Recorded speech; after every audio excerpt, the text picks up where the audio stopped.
I never thought a backup generator would be the hill I would die on. But here I am, watching the HOA president's house go dark while mine glows like a beacon in the middle of a February blizzard. My name is Quentin Norris, and I have lived in Pinewood Estates, a planned community just outside Denver, Colorado, for exactly 4 years. When I bought my house here, the neighborhood seemed perfect. Quiet streets, well-maintained lawns, friendly neighbors who waved when you drove by. I worked from home as a software engineer for a telecommunications company, so I needed reliable power and internet. That is why I installed a natural gas generator in my garage 3 years ago, properly permitted through the city, inspected, and completely legal. The generator sat there quietly for years, kicking on automatically during power outages, keeping my servers running and my house comfortable. I had used it maybe a dozen times, never for more than a few hours. It was loud, sure, but my garage was insulated, and I had installed extra soundproofing. My immediate neighbors never complained. Hell, during a summer storm last year, I ran extension cords to both neighbors' houses so they could keep their refrigerators running. Everything changed when Rebecca Ashford moved into the neighborhood. Rebecca was 52, divorced, and had apparently made it her life's mission to become the most powerful person in our little suburban kingdom.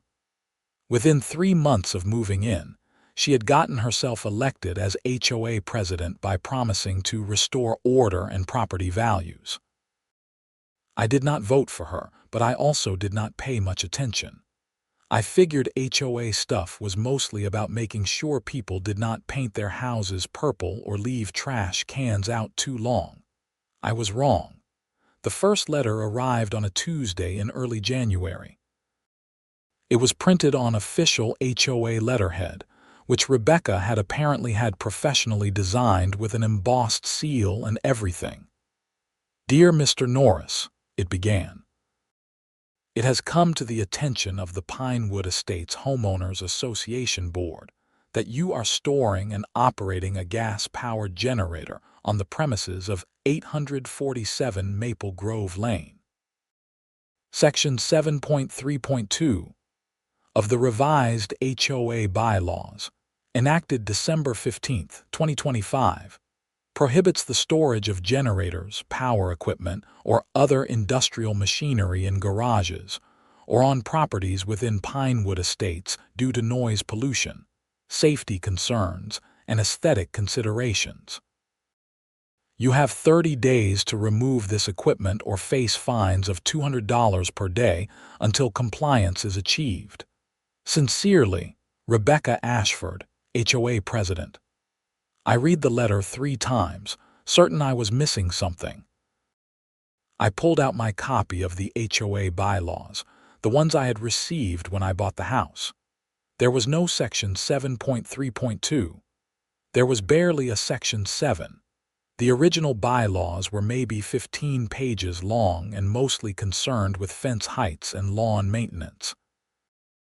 I called the HOA hotline, which rang through to Rebecca's personal cell phone. "Pinewood Estates, HOA, Rebecca speaking," she answered in a voice that reminded me of a dental drill. "Hi, Rebecca, this is Quentin Norris from Maple Grove Lane. I got a letter about my generator, and I am a bit confused. I have had this generator for 3 years, and it was never an issue before." "Well, Mr. Norris, things change. We have new leadership now, and we are taking our community standards seriously. I understand that, but my generator is completely legal.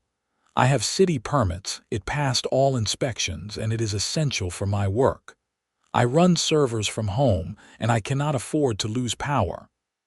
"That sounds like a personal problem," Rebecca said, her voice dripping with fake sympathy.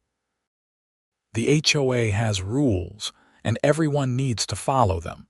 No exceptions. But this rule did not exist when I installed the generator. You cannot just retroactively make something illegal." "Actually, Mr. Norris, If you had attended the December HOA meeting, you would know that the board voted to expand our bylaws. All homeowners were notified via email 3 weeks in advance. I never received any email. Then you should check your spam folder. The vote was legitimate and the rules are now in effect. Remove the generator or face the fines. Have a blessed day. She hung up before I could respond. I spent the next 2 hours digging through my email. There was no notice about any HOA meeting. I checked spam, trash, every folder. Nothing. I called 3 of my neighbors, including David Martinez, who lived 2 doors down and had always been friendly. None of them had received any email either. None of them had even known there was a December meeting. Honestly, Quentin, I did not even know we had an active HOA board, David said. I thought it was basically defunct. I have lived here 7 years and never been to a meeting. I did more digging. Our HOA technically required a quorum of at least 15 homeowners to vote on bylaw changes. Pinewood Estates had 68 homes. I started calling around, knocking on doors, asking who had attended the December meeting. I found exactly 4 people who had been there. Rebecca, her sister Margaret who had moved in next door to her, and 2 retired couples who Rebecca had apparently befriended. 7 people total had voted to completely rewrite the HOA bylaws, adding dozens of new restrictions, fees, and penalties. This was not legal. I was sure of it. But I also knew that fighting an HOA was expensive, time-consuming, and exhausting. I decided to try reasoning with Rebecca first. The next day, I printed out copies of the original bylaws, the Colorado HOA laws regarding quorum requirements, and a petition signed by 23 homeowners stating they had never received notice of the December meeting and wanted the new bylaws rescinded. I knocked on Rebecca's door at 10 in the morning. She answered wearing a velour tracksuit and holding a glass of white wine. "Mr. Norris, I was not expecting company. I need to talk to you about these new bylaws. I have done some research, and I do not think the December vote was legal. You did not have a proper quorum, and most homeowners were never notified." Rebecca's expression hardened. "The vote was conducted according to procedure. If people do not care enough to stay informed about community matters, that is their problem. That is not how HOAs work. Colorado law requires reasonable notice and a proper quorum. You had 7 people. You need at least 15. I have a lawyer, Mr. Norris. Do you have a lawyer? I should not need a lawyer to point out that you broke the rules. The rules are what the board says they are. Now, I have things to do. Your 30-day clock is ticking. I suggest you use that time to remove your generator instead of wasting it arguing with me." She closed the door in my face. I stood there for a moment, rage building in my chest. I was not a confrontational person by nature. I liked peace, order, and logic.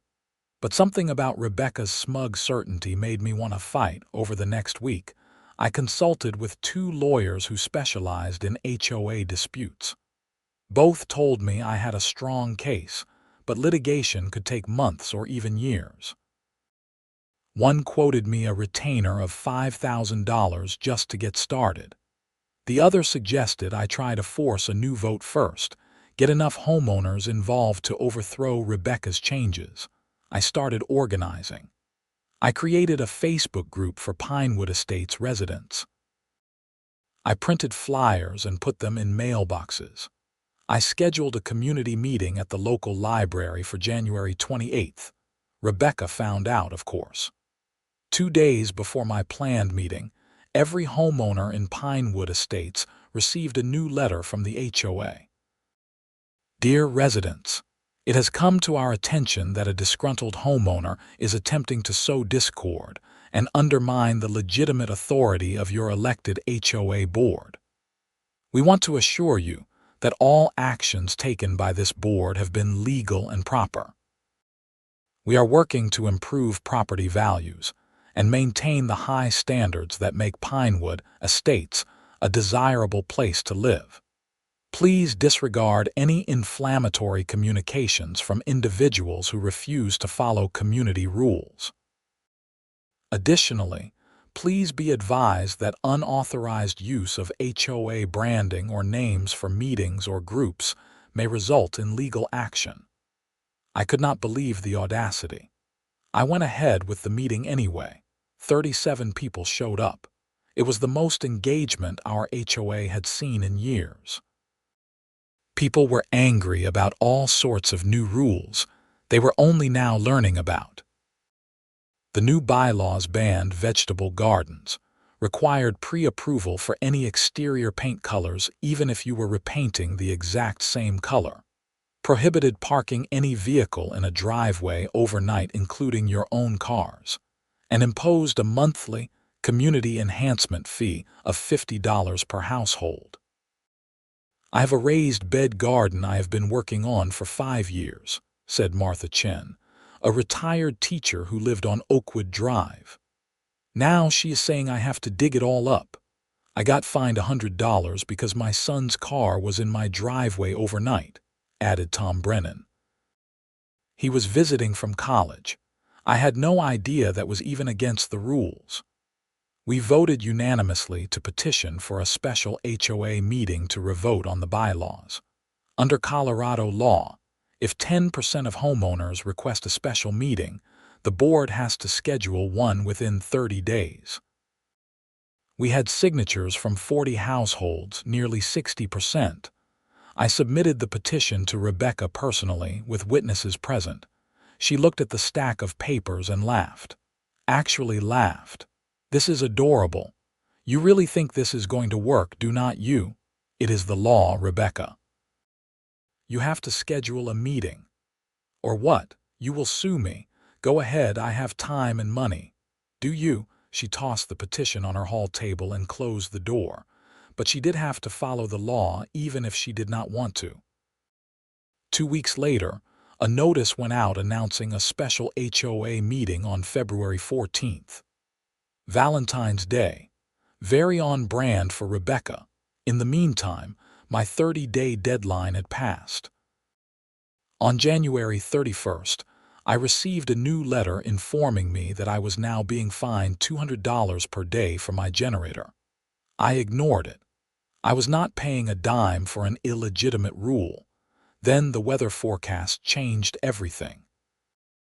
A massive cold front was sweeping down from Canada, set to hit Colorado on February 12th. The meteorologists were calling it a once-in-a-decade event. Temperatures were expected to drop to 15 below zero, with wind chills around 30 below. Heavy snow, ice, high winds. The power company issued a warning that rolling blackouts were possible due to the strain on the grid. I started prepping. I filled my generator's propane tank, stocked up on food and water, made sure my house was sealed and insulated. I posted in the Pinewood Estates Facebook group, suggesting people do the same. Rebecca posted right after me. Do not panic. Our infrastructure is sound. Normal precautions are sufficient. The storm hit on the night of February 11th, earlier than expected. I was home, watching the snow pile up when my power flickered. Then it went out completely. I heard my generator kick on automatically, the transfer switch doing its job. Within 10 seconds, my lights were back on, my heat running. I looked out the window. Every other house on my block was dark. I waited an hour. The power did not come back. I bundled up and walked outside. The cold hit me like a hammer, the wind cutting through my heavy coat.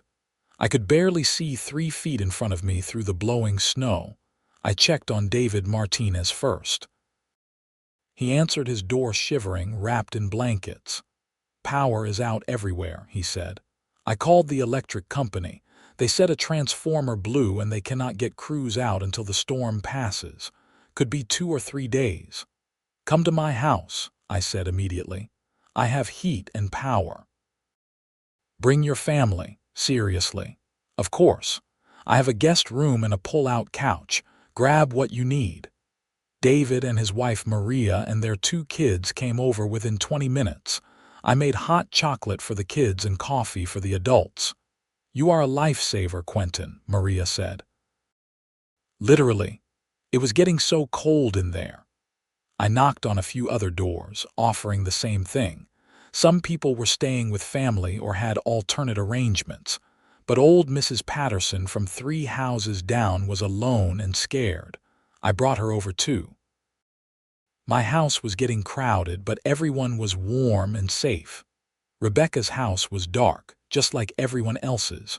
Around midnight, someone knocked on my door. I opened it to find Rebecca standing there, snow covering her coat, her face red from the cold. "Mr. Norris," she said, her voice strained. "I need to use your generator." I stared at her.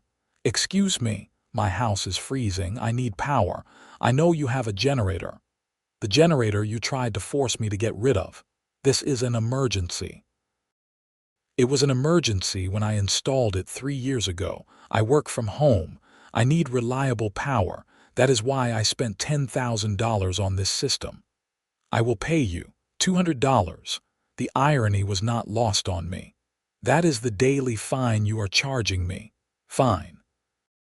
I will waive the fines. Just let me plug in some heaters. I looked at her standing there, shivering, desperate. Part of me wanted to slam the door in her face, but I was not that person. "No," I said, her eyes widened. "What? I am not letting you use my generator, but not because I am petty.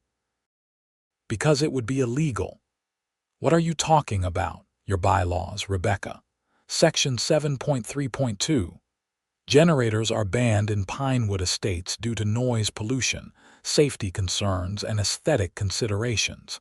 If I let you use my generator, I would be helping you violate HOA rules." "I cannot do that." I watched her face cycle through emotions, confusion, anger, realization. "You cannot be serious. You wrote the rules. I am just following them. People could freeze. Then maybe you should not have banned the one thing that could have kept them warm." "I could have you arrested." "For what?" "Following your rules.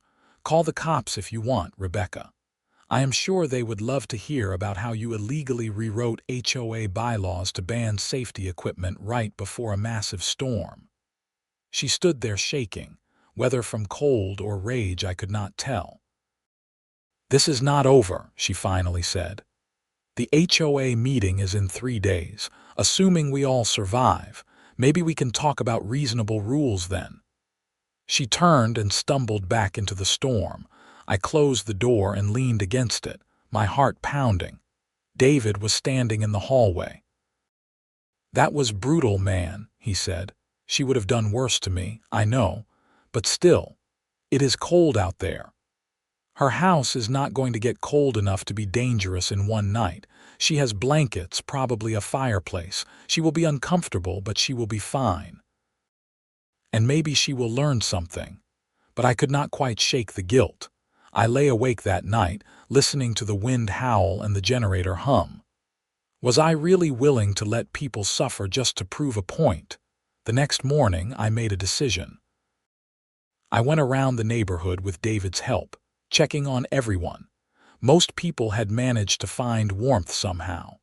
Some had working fireplaces, some had bundled up with enough blankets to make it through. A few families had left to stay with relatives outside the neighborhood. But there were people who were really struggling. Elderly residents, families with small children.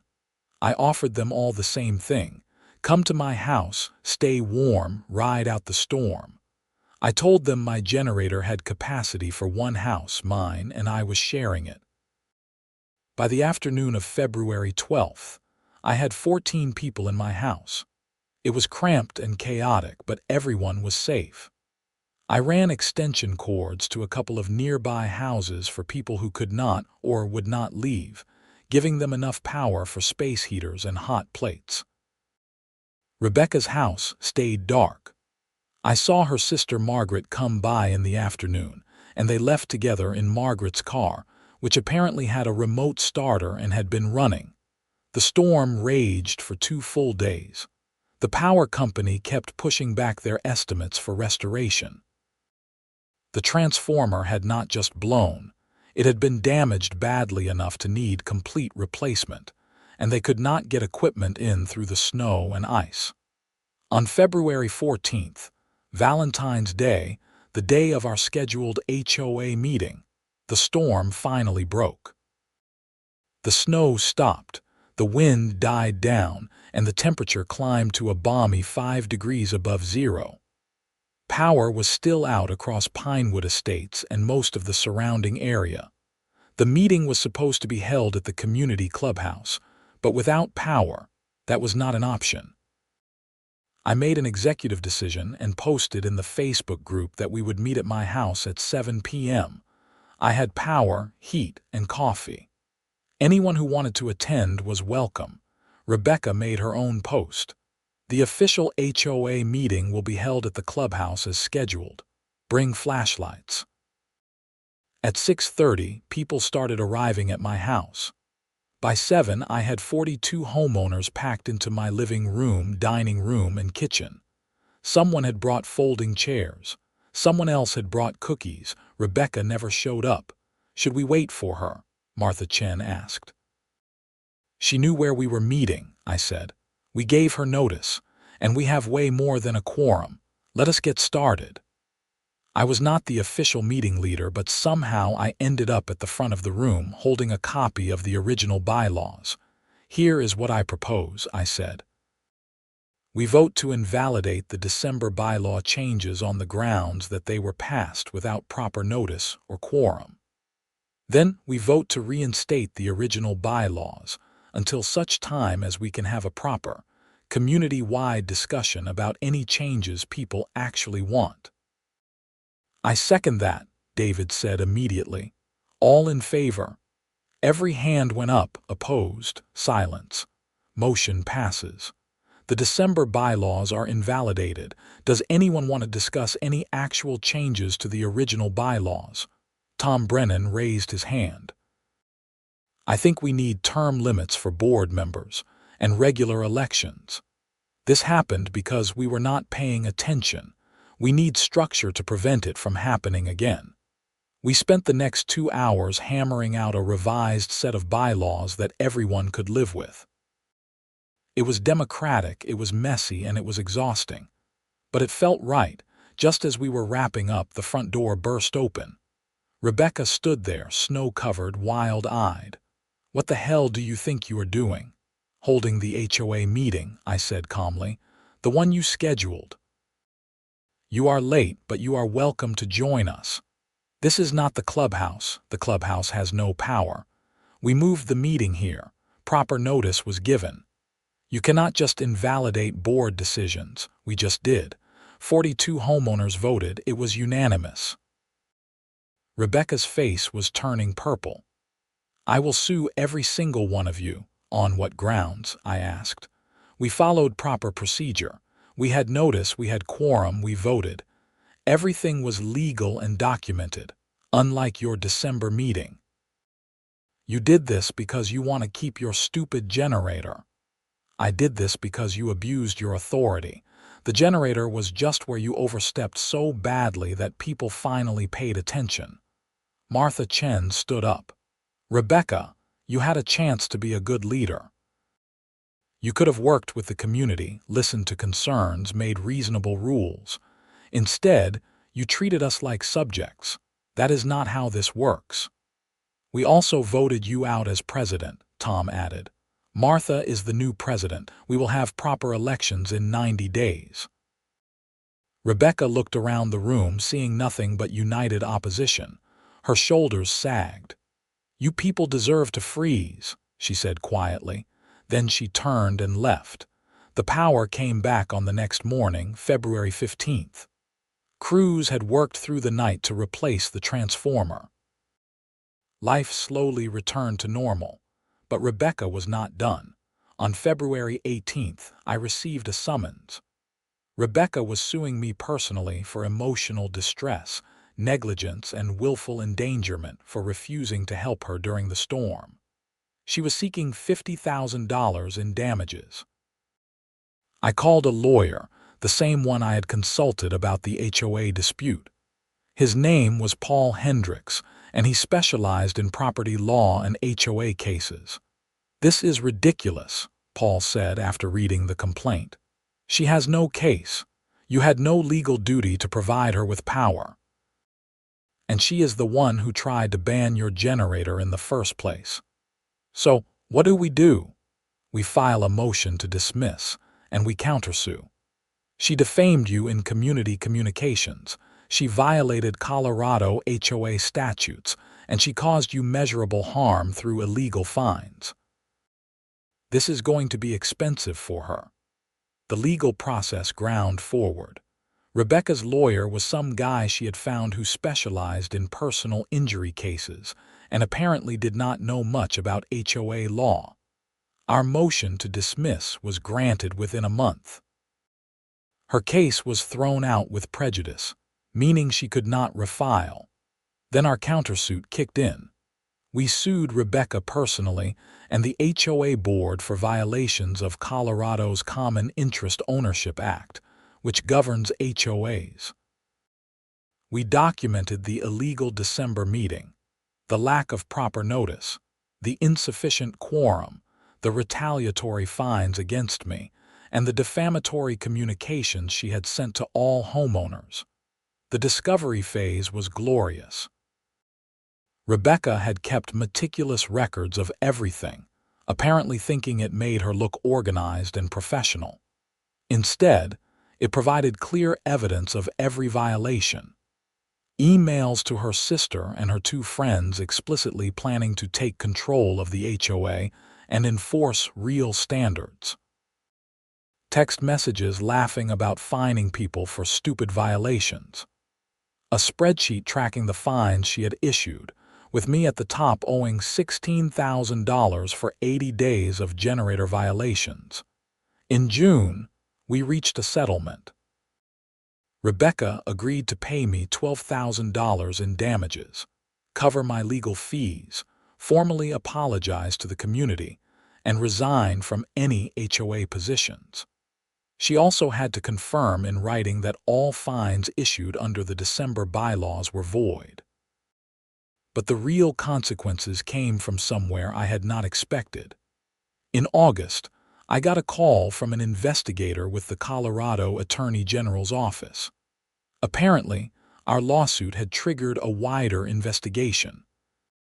The AG's office had received multiple complaints about Rebecca's HOA practices, not just in Pinewood Estates, but in her previous neighborhood.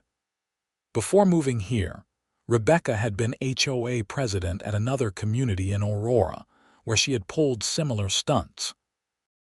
That HOA had eventually dissolved entirely because of the chaos she caused. "We are looking into potential fraud charges," the investigator told me. She was collecting HOA fees and fines and depositing them into personal accounts.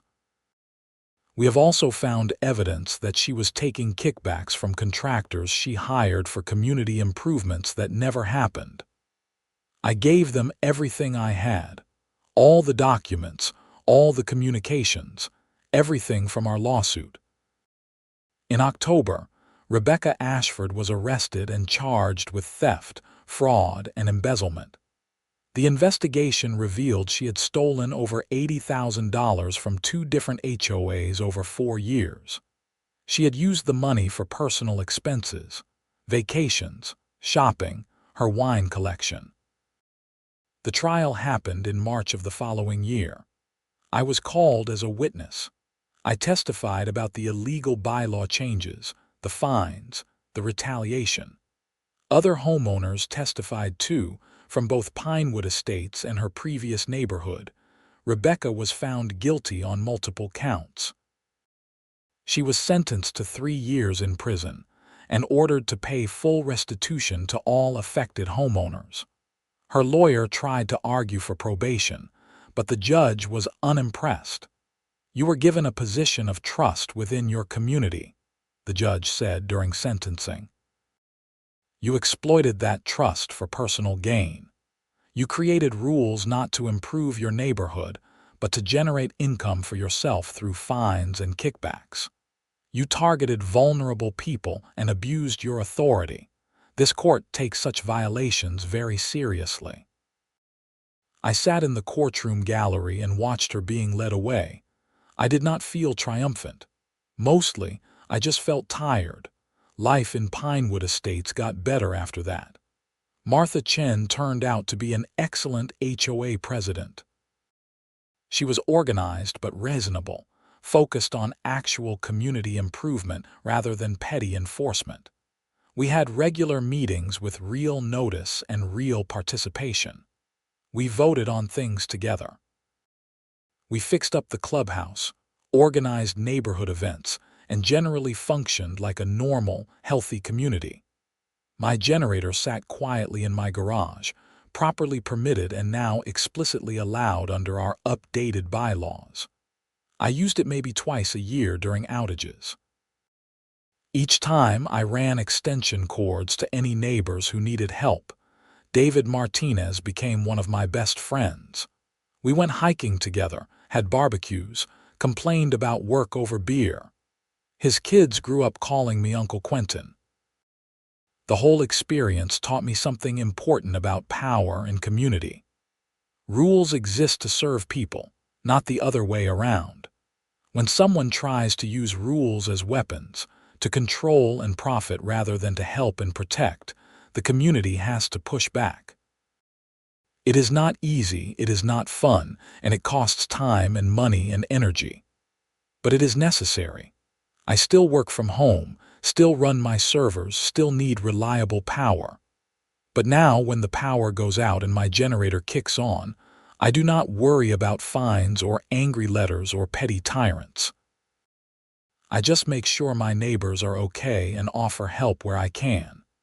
That is what community is supposed to be. Not a kingdom for small people to rule, but a network of people looking out for each other. The whole saga started because Rebecca Ashford wanted to flex her authority over something as simple as a backup generator. She could have lived with it, could have focused on actual problems, could have been a decent leader. Instead, she chose cruelty and control. And in the end, the generator outlasted her reign. On a cold February evening, I sit in my living room with David and Maria and their kids, who are now in high school. We are watching a movie and the power flickers. I hear the familiar hum of my generator taking over. The lights stay on. The heat keeps running. Remember the big storm? David's son asks. When we all stayed here for like 3 days. I remember you ate all my cookies, I say. We were refugees. We needed sustenance. Everyone laughs. It is a good memory now. The crisis faded into funny family story. My phone buzzes. It is a text from Martha Chen. Power is out on Oakwood. I am okay, but checking if you have capacity to run a line to the Morrison house. They have a new baby and their heat is out. On it, I text back. I grab my heavy-duty extension cord and bundle up. David follows without asking. We walk through the cold, dark neighborhood together, our breath fogging in the air. The Morrisons are a young couple who moved in last year. They answer the door looking exhausted and worried, their baby crying in the background. We heard you might be able to help, Sarah Morrison says. Absolutely. Give me 10 minutes to run this line and you will have enough power for a space heater and some lights. It takes closer to 20 minutes with the cold and the distance, but we get it done. The Morrisons' house lights up, and the relief on their faces makes it worth the frozen fingers. Thank you so much, Sarah says.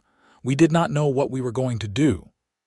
That is what neighbors are for, I say, walking back. David nudges me. You know Rebecca would have charged them a fee for this, or found some rule violation to cite them for. Rebecca is in prison, David. I know, I am just saying, you could have been vindictive after everything she did, but you were not. I was a little vindictive, I admit. I did refuse to help her that first night. That was not vindictive. That was pointing out hypocrisy. There is a difference. Maybe he is right. I like to think so anyway. The power comes back on an hour later. I reel in my extension cord and text the Morrisons that they are back on the grid. They send back a stream of grateful emojis. I pour myself a bourbon and sit on my back deck, looking out at the neighborhood. Lights in every window, smoke from fireplaces, the normal sounds of suburban evening life. It looks peaceful, almost boring in its normalcy. That is exactly how it should be. I think about the journey from that first threatening letter to Rebecca's arrest and conviction.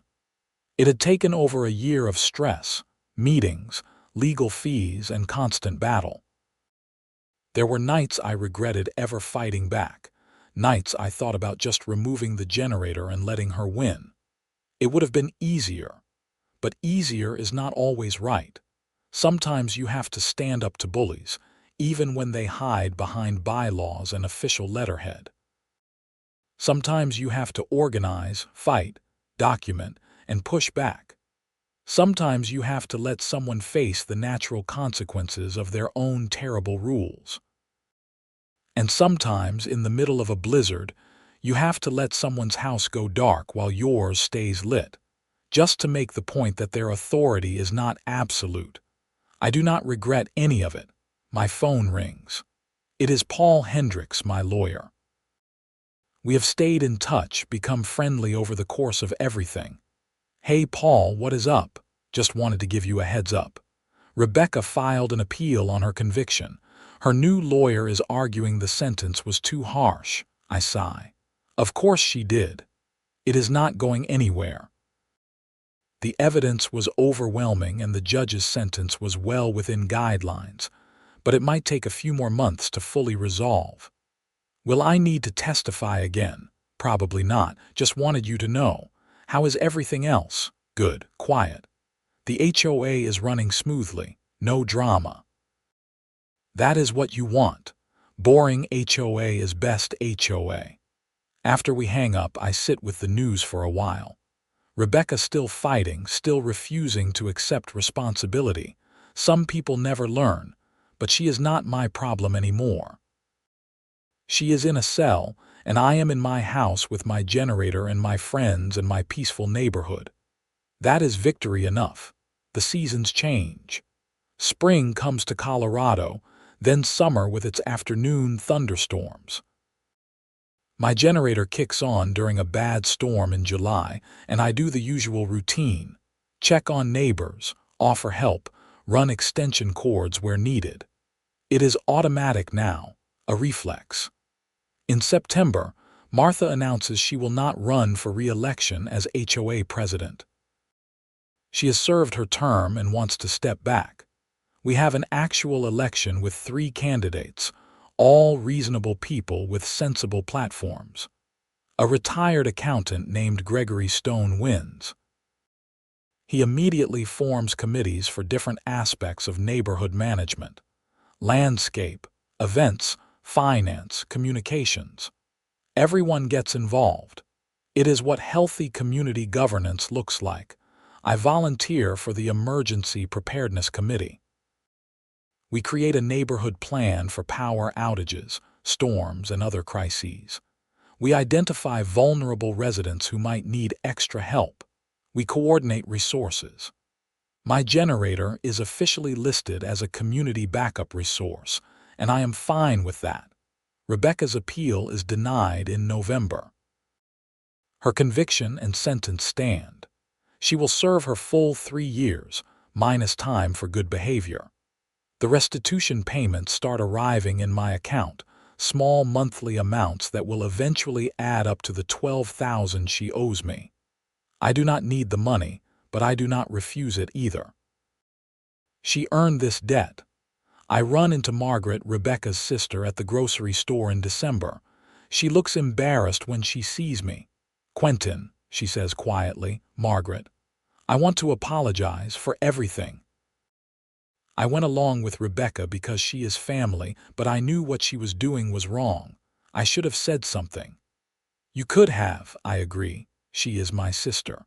I thought loyalty meant supporting her no matter what, but I was wrong. I helped her hurt people. I look at her, seeing genuine remorse. Loyalty is important, but it should not mean being complicit in bad behavior.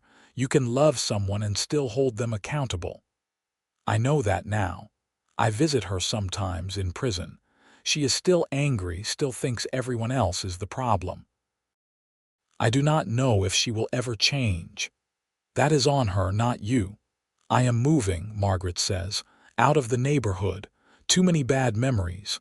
But I wanted to tell you before I left that you did the right thing, standing up to her. If more people had done that sooner, maybe she would not have gotten this far. We part ways in the parking lot. I watch her load her groceries into her car, shoulders slumped. Collateral damage from Rebecca's choices. Another winter comes. This one is milder, no massive storms. The power stays on. My generator sits silent in the garage. I almost forget it is there. In February, on the anniversary of the big storm, David and Maria and their kids come over for dinner. We cook steaks and roasted vegetables, and David brings an expensive bottle of wine. A toast, he says, raising his glass. To Quentin, who saved our lives during the storm, and to defeating tyrants, no matter how small. To good neighbors, Maria adds. To generators, David's daughter says, making everyone laugh. We clink glasses, and I feel something settle in my chest. Contentment, maybe. Or just the satisfaction of knowing I fought the right fight at the right time. Later, after they leave, I go out to my garage. I look at the generator, this piece of equipment that caused so much trouble. It is just a machine, metal and wires and fuel. But it represented something bigger. The right to prepare, to protect myself, to make reasonable decisions about my own property. Rebecca tried to take that away, not for any legitimate reason, but because she could. Because she wanted control and money and power. She failed. I run my hand over the generator's housing, cool metal under my palm. I think about all the people it has helped over the years. My neighbors during storms, the families who stayed warm in my house, the Morrisons with their new baby. Tools are not good or evil. They are what we make of them, how we choose to use them. Rebecca saw my generator as something to punish. I saw it as something to share. The garage is quiet, just the soft tick of the cooling engine in my car. I flip off the light and head back inside. My house is warm. My work is waiting. My life is good. And in my garage, properly permitted and legally protected, my generator stands ready for the next crisis. Not because I want chaos, but because I know it will come eventually. Power fails, storms rage, infrastructure breaks down. When that happens, I will be ready. And so will my neighbors, because I will make sure of it. That is the real victory, not Rebecca's conviction or the money or even the vindication. The real victory is building a community where people help each other, where rules make sense, and where petty tyrants cannot thrive. I built that, one extension cord at a time. The story could end there, neat and tidy. But life is messier than that. In March, I get a letter from Rebecca. It is postmarked from the Colorado Women's Correctional Facility. For a long moment, I just stare at it, debating whether to open it or throw it away. Curiosity wins. The letter is handwritten, Rebecca's precise script filling 2 pages. Quentin, it begins. I imagine you are surprised to receive this. I have spent the last year in here with a lot of time to think. My lawyer advised me not to contact you, but I need to say some things. I am not asking for forgiveness and I am not making excuses. I just want you to understand. When I became HOA president, I genuinely believed I was helping. I saw the neighborhood as chaotic and poorly maintained. I wanted to create order, increase property values, make it a better place. But somewhere along the way, it became about control, about proving I was right and everyone else was wrong, about punishing people who did not comply. Your generator was not the problem. I was. I could not stand that you had something you would not let me regulate. It made me feel powerless, so I tried to take your power away. I see now how twisted that was. I destroyed my life, hurt dozens of people, and ended up here. All because I could not accept that I was not supposed to rule the neighborhood, just help it function. I do not expect you to write back. I do not expect anything. I just wanted you to know that you were right. About everything. I hope you and your neighbors are doing well. I hope Pinewood Estates is the community it always could have been if I had not gotten in the way. It is signed simply, Rebecca. I read the letter 3 times. It sounds sincere, reflective, maybe even genuinely remorseful, but I have no way to know if it is real or just another manipulation. I fold the letter and put it in a drawer. Maybe someday I will respond, maybe not. The closure is not really for me. It is for her if she is truly trying to change. Spring turns to summer. I take a vacation to Utah, hiking in the national parks. I come back tan and relaxed, ready for whatever comes next. What comes next is a job offer. A company in Seattle wants me to work for them, fully remote, at a significant salary increase. It is a great opportunity, but it would mean leaving Pinewood Estates, leaving the neighborhood I fought so hard for. I talked to David about it over beers. You should take it, he says immediately. I do not want to abandon the community. You are not abandoning anything. You fixed this place, Quentin. You stood up when no one else would, and you made it right. But you do not owe us your whole life. Take the job, make the money, live your life. What about the generator? David laughs. You are not the only person with a generator. Tom Brennan got one last month. So did the Changs. You started a trend. We will be fine.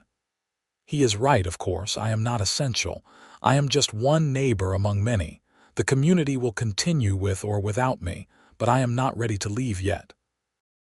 I turn down the Seattle job and negotiate a raise with my current employer instead. Maybe someday I will move, but not now. Not yet. The years pass. Rebecca serves her sentence and is released in 2029. I hear through the grapevine that she moved to New Mexico, living with a cousin, working in retail. She never returns to Colorado. Pinewood Estates thrives. We add a community garden, a little free library, a playground. Property values go up, but not because of authoritarian rules. Because it is a genuinely nice place to live. I get married in 2030. Her name is Rachel Adler, and she is an architect I met at a conference. She is smart, funny, and completely unimpressed by my HOA war stories. You fought about a generator for 2 years, she says. That is the whitest suburban thing I have ever heard. But she says it with love. We buy a bigger house in the neighborhood, one with space for her home office and my server room. And yes, a garage big enough for my generator. David's kids graduate high school and go off to college. Martha Chen moves to Florida to be near her grandchildren. Gregory Stone retires from the HOA board, and a new generation of leaders takes over. Through it all, the generator sits in my garage, ready but rarely needed. Every few months, I run it for maintenance, letting it cycle through its tests.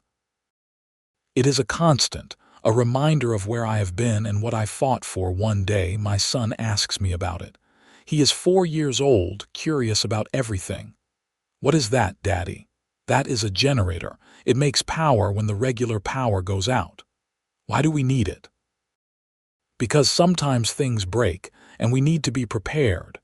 And because a long time ago someone tried to tell me I could not have it, and I had to fight to keep it. Did you win? I think about Rebecca in prison, the lawsuits, the stress, the vindication.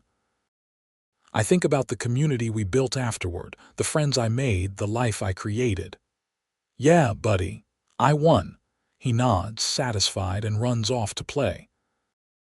I watch him go, This little person who will grow up in a neighborhood where HOAs function properly, where neighbors help each other, where generators are just practical tools instead of symbols of resistance. He will never know how close we came to something much worse. He will never have to fight the battles I fought. And that is exactly how it should be. I close the garage door and go back inside where Rachel is cooking dinner and music is playing and life is unfolding in all its messy, beautiful normalcy. The generator war is over. I won. We all won. And the generator, that humble piece of machinery, sits quietly in the darkness, ready for whatever comes next.